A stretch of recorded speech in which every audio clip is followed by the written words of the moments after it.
John, not a great way to end the season today. It wasn't a great way, and I've been doing these interviews now since I've come to the club, and I've been honest in every single interview that I've done. I think, Yorkshire Hammers today outclassed us, was better than us, but there was circumstances why. We played with basically 4 outfield players that was injured. Jordan had broken rib.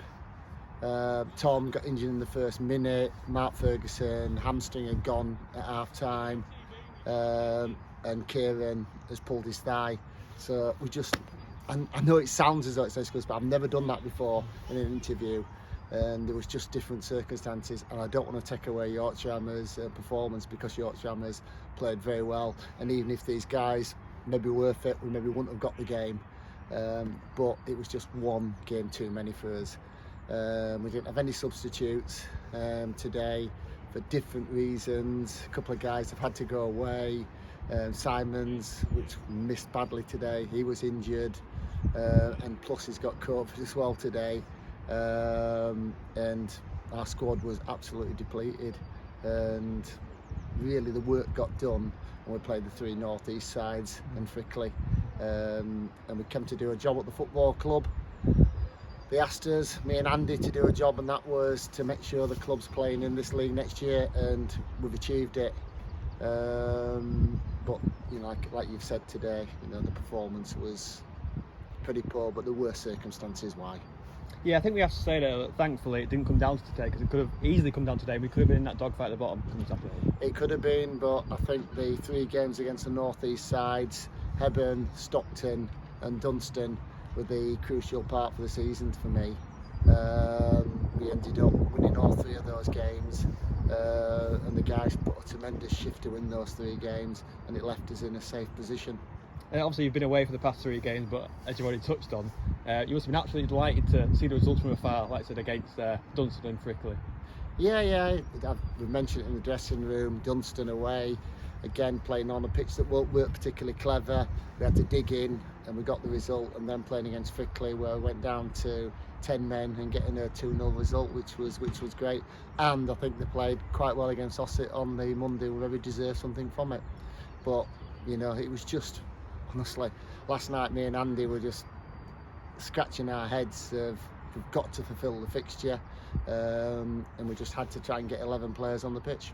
Yourself and Andy were brought into the club in October with one main aim, to keep us in division, and you've done that. So how proud are you for that achievement? It's been a great achievement, to be honest, because we had to, as well as bring players in, we had to decide who we had to release, who we had to let go. There's some players on contracts and things like this and everything, but we've tried to do the balancing act pretty well, and hopefully the people can understand this, and it's a fresh start next season where we can develop our own squad and see where we go from there, and we're looking forward to the challenge. Just how tough do you think this season's been? Very.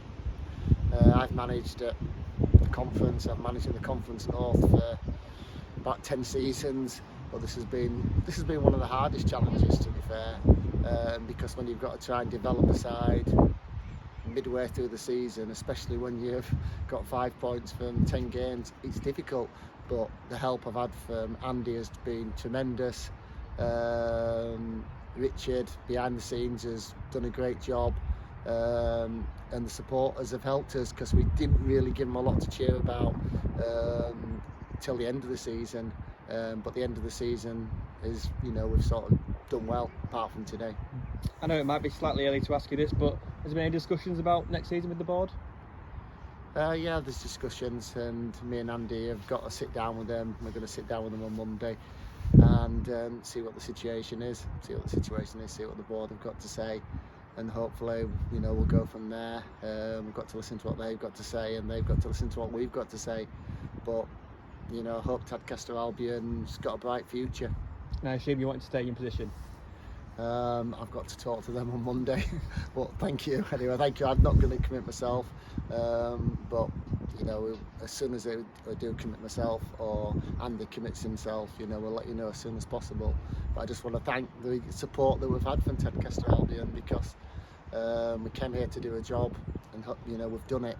and hopefully it's upwards and onwards for the club. Well done, John. Thank you.